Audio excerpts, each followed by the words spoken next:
क्या कह रहे हैं? प्रत्येक एक द्रव्य अनंत गुण, अनंत अनंत उसकी पर्याय है, बराबर।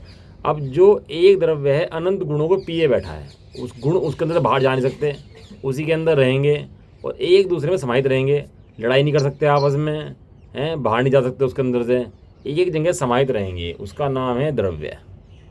सही है, बराबर बात है, समझ में आई? एक द्रव्य के अंदर अनंत गुण हैं, ठसाठस भरे हुए हैं, बाहर जाने की व्यवस्था नहीं है, लड़ने की व्यवस्था नहीं है। समझ में आया? और उन गुणों की एक एक समय की पर्याय है। तो गुण की जो पर्याय है वो अपना अपना काम करती है। एक गुण की पर्याय दूसरे गुण का काम नहीं करती है, दूसरे गुण की पर्याय पहले गुण का काम नहीं करती है। इसी तरह से अनंत गुणों की पर्याय अपना अपना काम करती हैं। ऑपरेशन कर रहे हैं ना, तार तार कर रहे हैं ना, तो पता लगना चाहिए ना कि कैसे काम होता है उसका, सबका कैसे चल रहा है। अब ये शरीर है, जब वीडियो बनती है, वीडियो, हाँ, वीडियो बनती है, तो वीडियो की जो आप नेगेटिव देखोगे उसको नेगेटिव, नेगेटिव पहले जो करते हैं ना, हाँ नेगेटिव बनते हैं, ठीक है। एक क्षण की फोटो अलग अलग होती है, एक एक समय की फोटो अलग होती है, हाँ, और जब वो चलती है तो एक एक समय मिलकर वो पूरी पिक्चर, हाँ, प्रत्येक समय समय प्रत्येक समय समय समय समय समय समय समय समय समय अलग अलग अलग अलग अलग अलग अलग, तो कुछ ना कुछ फर्क होगा। हाँ, तो वो ऐसी पूरी पिक्चर बन जाती है। एक गुण की पर्याय एक समय की है लेकिन गुण के अनुरूप है। कैसी है? गुण को छोड़ के अन्य कार्य नहीं करती कि गुण कैसे कोई और हो और पर्याय कोई और हो, ऐसे नहीं होता। जैसा गुण होता है वैसी ही उसकी पर्याय होती है। ये भैया सरस्वती की मूर्ति की वाणी है, जिनवाणी माता है, तार तार बिल्कुल एकदम ज्ञान साफ कर दे ऐसा, बिल्कुल है। सफाई करते हो ना घर की डेली, मैल साफ कराते हो घर का, है, बर्तन साफ कराते हो, ये भी ज्ञान के ऊपर मैल आ जाता है, सफाई कर दो बिल्कुल उसकी भी। क्या है कि एक द्रव्य अनंत गुण, अनंतानंत उसकी पर्याय, अनंत गुणों को द्रव्य पिए बैठा है, लेकिन उसके बाद ही प्रत्येक गुण अपना अपना कार्य करने के लिए स्वतंत्र है। क्या कहा? एक द्रव्य अनंत गुण को अपने अंदर समाये हुए है और एक गुण अपना अपना काम करता है और उस गुण की पर्याय भी सब अपना अपना काम करती है। देखो ऐसा नहीं है कि उसको बाधा प्राप्त हो, वो द्रव्य के अधीन हो गया हो। एक से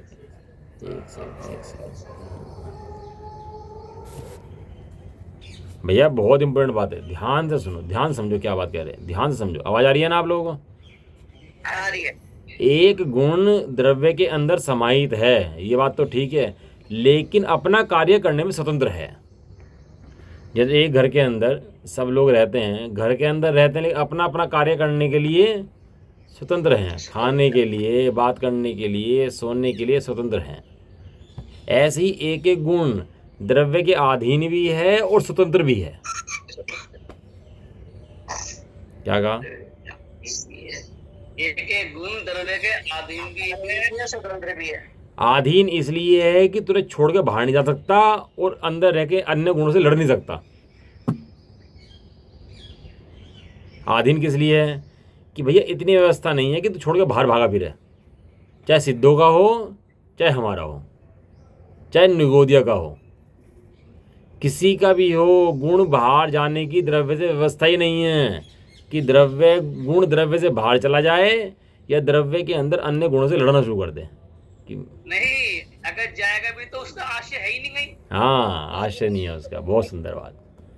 सूत्र है तो तुम्हारा सूत्र का एक द्रव्य आश्रय, द्रव्य गुणा है ना वो सूत्र, द्रव्य आश्रय गुणा, दिमाग से निकल गया, निर्गुणा गुणा, द्रव्य आश्रय गुणा निर्गुणा गुणा। द्रव्य के आश्रय से गुण रहते हैं, गुण के आश्रय से गुण नहीं रहते हैं। तो क्या है कि वो द्रव्य के अंदर गुण रहता है, ठीक है, रहने की व्यवस्था, तो मजे कर, कोई दिक्कत नहीं है, और अपना काम कर, लेकिन अपना काम करेगा, दूसरों का काम नहीं करने का। क्या है? अपना काम करेगा, दूसरों का काम नहीं करने का। प्रत्येक गुण तू रहे, अच्छे से रहे और अपना काम करता रहे, कोई दिक्कत नहीं है। तो द्रव्य एक, गुण अनंत वस्तु के अंदर, और अनंत गुणों की अनंत अनंत पर्यायें, और पर्यायें कैसी हैं? गुणों के अनुरूप हैं, गुणों के विपरीत नहीं है। श्रद्धा गुण की पर्याय श्रद्धा रूप योगी, ज्ञान रूप नहीं होने की। ज्ञान गुण की ज्ञान रूप योगी, श्रद्धा रूप नहीं होने की। कान का काम सुनने का तो सुनने का काम कर भाई, तू आँख का काम नहीं करने का, आँख का काम आँख करेगी। सही है ना? तो इसलिए कहते हैं द्रव्य गुण पर्याय की व्यवस्था बड़ी सुंदर है, जो समझ ले उसका मोह का अभाव हो जाता है। ये द्रव्य गुण की पर्याय की व्यवस्था समझ ले, उसका क्या होता है? उसके मोह का अभाव हो जाता है। तो ये कह रहे हैं कि यहाँ पर एक द्रव्य, अनंत उसके गुण और अनंत अनंत पर्याय, इसको दिखाने वाली अनेकांतमयी मूर्ति है। सरस्वती की मूर्ति है जो इसको दिखाती है। किसको दिखाती है? वस्तु को दिखाती है। इसको कहते हैं प्रमाण। क्या कहते हैं इसको? प्रमाण। प्रमाण। इसके अंदर द्रव्य भी हैं, गुण भी हैं, पर्याय भी। इसका नाम है प्रमाण। और फिर इसके अंदर से जब अपनी प्रयोजन की वस्तु छांटते हैं कि द्रव्य एक है, तो उसे कहते हैं शुद्ध न। क्या कहते हैं उसको? शुद्ध न। और जब द्रव्य को छोड़कर अन्य की बात करते हैं, गुण की बात करते हैं, पर्याय की बात करते हैं, तो उसे कहते हैं अशुद्ध न। क्या कहते हैं उसको? क्योंकि शुद्ध तो उसे कहा ना द्रव्य को हमने। जो द्रव्य की बात करे उसका नाम शुद्ध न है, और जो अन्य है उसके अलावा उसकी बात करे वो अशुद्ध न। अब हम गुण और पर्याय की बात करेंगे तो अशुद्ध न, हाँ, द्रव्य की बात करेंगे तो शुद्ध न। ये दृष्टि का विषय है। दृष्टि के अंदर कौन विराजमान है? गुण पर्याय विराजमान है कि द्रव्य विराजमान है? द्रव्य विराजमान है सो शुद्ध न है, और द्रव्य विराजमान नहीं है सो अशुद्ध न है। भाई अगर हमारे अंदर द्रव्य विराजमान है तभी तो हम उसका गुण और द्रव्य पर्याय कह पाएंगे। हाँ, गुण किसके? पर्याय किसकी? किसकी? लक्ष्य में तो द्रव्य ही रहेगा। हाँ, लक्ष्य में, वो लक्ष्य में द्रव्य है, इसका नाम शुद्ध न है। और देखो मजे की बात, गुण अपना क्या कह रहे हैं? मैं कह बिना द्रव्य के तो ना उसके गुण की चर्चा हो सकती है, ना उसके पर्याय की चर्चा हो सकती है। लक्ष्य तो रखना ही पड़ेगा एक। देखो क्या है, गुण जो होते हैं, गुण अपना कार्य करने में स्वतंत्र है और अपना ही काम करेगा। लेकिन ऐसा होने पर भी एक गुण का रूप दूसरे गुण के अंदर है। जैसे अस्तित्व गुण है, अस्तित्व गुण है, लेकिन अस्तित्व गुण का अकेले अस्तित्व नहीं है। ज्ञान का भी अस्तित्व है, चारित्र का भी अस्तित्व है, श्रद्धान का भी अस्तित्व है, द्रव्य का भी अस्तित्व है। सबका अस्तित्व है कि नहीं है? किस कारण से है? अस्तित्व गुण कारण से है। एक गुण अपना काम करता है, कोई दिक्कत नहीं, और एक गुण का रूप दूसरे गुण के अंदर है। एक गुण का रूप दूसरे गुण के अंदर है। लड़ाई नहीं है ना आपस में। वो अपनी उस वस्तु से देते, जैसे पड़ोसन है, वो चीनी खत्म होगी तो आ जाते हैं, भाई चीनी दे दो, तो चीनी दे दी। और फिर आपको भी जरूरत पड़ी तो आप ले आए उससे जाके। ये तो सहयोग रहता है, समन्वय रहता है आपस में, मित्रता रहती है आपस में। भले ही अलग अलग हैं तो भी मित्रता है, आपस में द्वेष नहीं है। इसी प्रकार एक गुण दूसरे, ज्ञान गुण सब गुणों को जानने का काम कर सकता है, कोई दिक्कत नहीं है ना? अगुलघुत गुण किसे कहते हैं? अगुलघुत गुण बताओ जी। अगुरु लघुत गुण किसे कहते हैं? अगुरु लघुत गुण किसे कहते हैं? मतलब संकुचित भी होना और विस्तार वाला भी होना। कुछ याद भी कर लिया करो, खाली पढ़ाई पढ़ते रहो, कुछ खोल के पढ़ लिया करो सिद्धांत परिवेशी का। क्यों जी भाई, बताओ किसे कहते हैं? सब साफ। जिस शक्ति के कारण द्रव्य में अनंत गुण बिखर कर अलग नहीं हो जाते। याद आया नहीं आया? एक गुण दूसरे गुण रूप नहीं होता, एक पर्याय दूसरी पर्याय रूप नहीं होती, और वस्तु में रहने वाले अनंत गुण बिखर कर अलग नहीं हो जाते। उसका नाम क्या है? अगुलघुत गुण। हाँ, और उसके अंदर सामर्थ्य है अगुलघुत गुण कारण कि अनंत गुण बिखर कर अलग अलग नहीं होने के, वो उनको एक बनाए रखेगा। उसका नाम है, एक एक गुण के बारे में पढ़ो ना तो आनंद बढ़ जाए। सही बता रहा हूँ आपको। ये जो सामान्य गुण है ना, ये हेडमास्टर हैं, अगुरु लघु तुम है वो हेड मास्टर हो गया। हेड तो सभी हैं अपने अपने उस सत्ता में, अनंत गुण है, सब हेड हैं।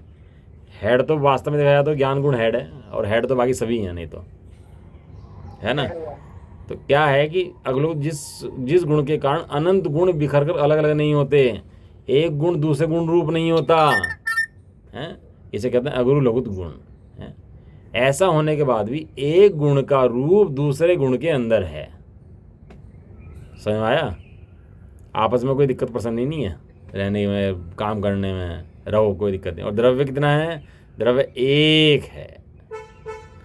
तो क्या कह रहे थे इसके अंदर कि वस्तु में बात क्या चल रही थी? वस्तु में अस्तित्व है, वस्तुत्व है, परमेयत्व है, प्रदेशत्व है, चेतनत्व है, अचेतनत्व है, मूर्ति क्या गुण हैं, और उन गुणों में तीन काल समय में परिणमन है, जो कि अनंत है, जो कि अनंत अनंत हैं।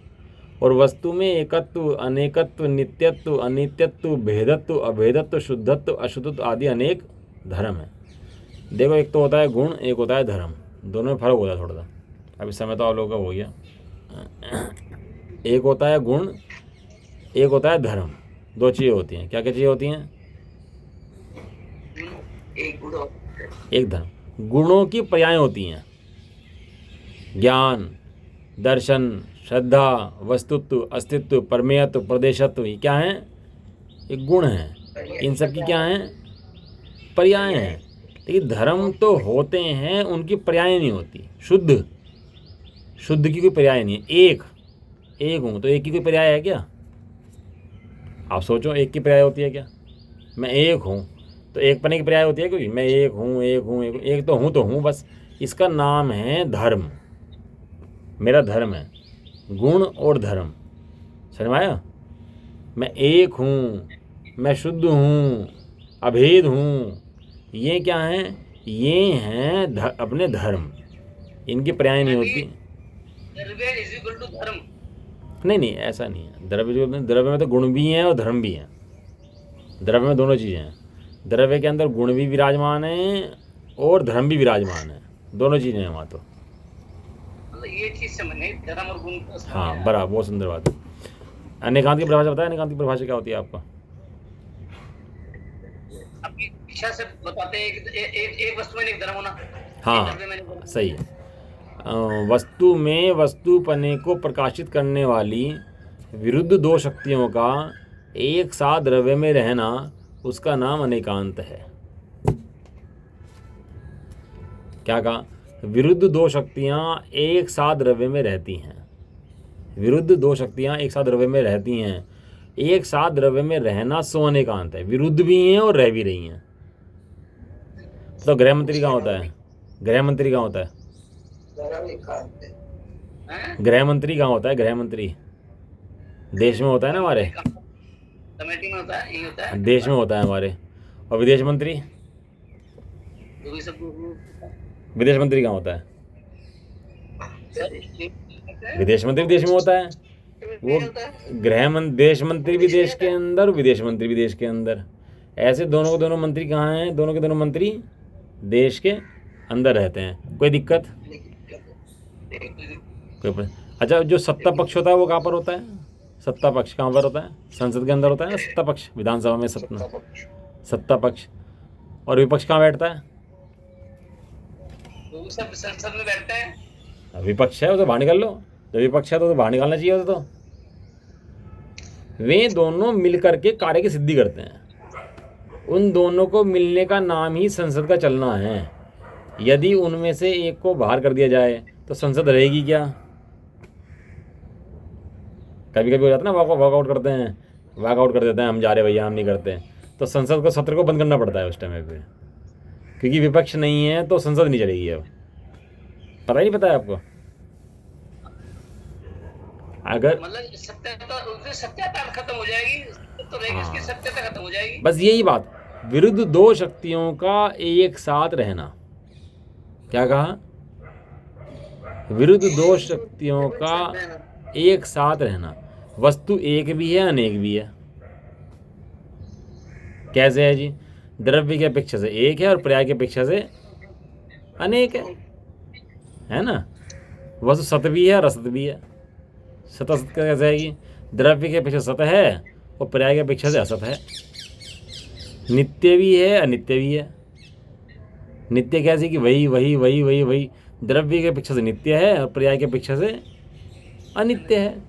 तो एक ही समय में वस्तु के अंदर दो विरुद्ध धर्म रह सकते हैं। दो विरुद्ध धर्म कौन से हैं?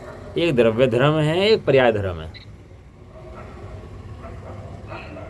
एक द्रव्य धर्म, एक पर्याय धर्म। एक पर्याय धर्म। द्रव्य त्रिकाल है, पर्याय एक समय की है और उसी वस्तु की है।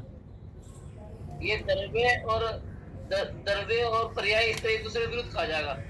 विरुद्ध काम कर रही है ना, वो त्रिकाल है, वो एक समय की है, वो एक है, वो अनेक है, वो नित्य है, वो अनित्य है, वो सत है, वो असत है कि नहीं है ऐसी ऐसी व्यवस्था? तो ऐसा होने पर भी वे वस्तु की सिद्धि करती हैं, वस्तु काटती नहीं है आपस में एक दूसरे को। भाई साहब इस सिद्धांत के अंदर ना मतांतर खड़े हो गए, समझ में नहीं लोगों को ये बात, बहुत मत खड़े हो गए। जितनी मत हैं वो इसी सिद्धांत पे खड़े हुए हैं। कोई ऐसा मानता है, कोई ऐसा मानता है, कोई ऐसा मानता है, कोई ऐसा मानता है। ये जितने मत खड़े हो गए ना, चाहे अपने अंदर लो चाहे बाहर लो, मुंह पट्टे वाले स्ताम्बड़ी चाहे बाहर ले लो, जितने भी लेने हैं, चाहे जहाँ पकड़ लो, ये सब मतांतर जो खड़े हुए हैं इसी सिद्धांत पर खड़े हुए हैं ये सब के सब। ये वस्तु व्यवस्था समझ नहीं आती कि एक ही वस्तु एक भी है, अनेक भी है, सत भी है, असत भी है। ये कैसे है? ये वस्तु व्यवस्था समझ में नहीं आती, इसलिए भ्रम खड़े हो जाते हैं इसके अंदर।